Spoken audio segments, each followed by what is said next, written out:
ఈరోజు మనం తెలంగాణ వంటింట్లో నిమ్మకాయ ఊరగాయ పచ్చడి చూద్దాం. చలికాలంలో చాలా ఎక్కువగా నిమ్మకాయలు దొరుకుతుంది, ప్రైస్ కూడా చాలా తక్కువగా ఉంటుంది.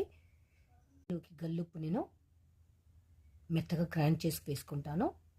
కొలతలన్నీ చెప్తానండి.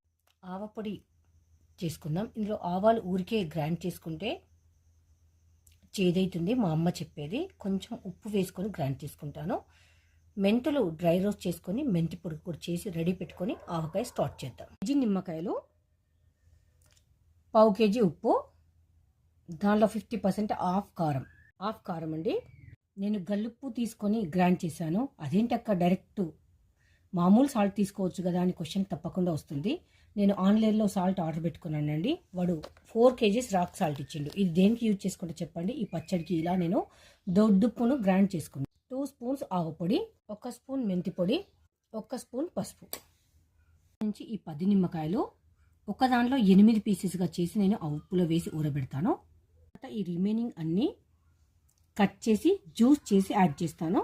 ఎందుకంటే పీసెస్ ఎక్కువ వేస్తే జ్యూస్ లేకపోతే గట్టిగా ఉంటుంది చట్నీ. కారం పొడి కలిపినప్పుడు నేను క్వాంటిటీ అనేది జ్యూస్ కోసం ఎక్కువ నిమ్మకాయలు చూస్ చేసుకున్నాను. నిమ్మకాయలు ఇలా చిన్నగా కట్ చేసుకొని దానిలో విత్తనాలన్నీ ఇట్లా సపరేట్ చేసుకుందాం. ఫస్ట్ ఇలా చిన్నగా కట్ చేసి వేసుకున్నాను నేను ఉప్పులో.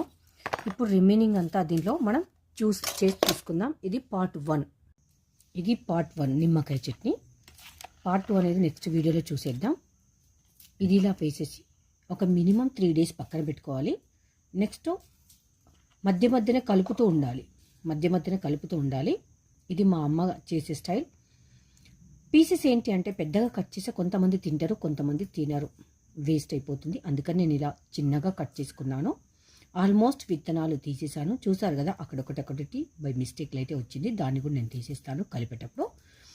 3 రోజుల తర్వాత మనం కారం పొడి వేసి మనకు నచ్చినప్పుడు తాలింపు పెట్టుకొని తినచ్చు. తాలింపు పెట్టుకోకుండా పెరుగన్నంకు చాలా బాగుంటుంది.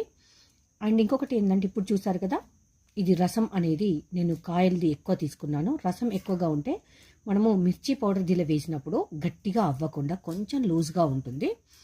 లూజ్గా ఉంటే తినడానికి బాగుంటుంది, చూడడానికి కూడా బాగుంటుందండి. సో మీరు ఎంతమంది నిమ్మకాయ పచ్చడి చేస్తారు, మీ ప్రాసెస్ ఏంటి?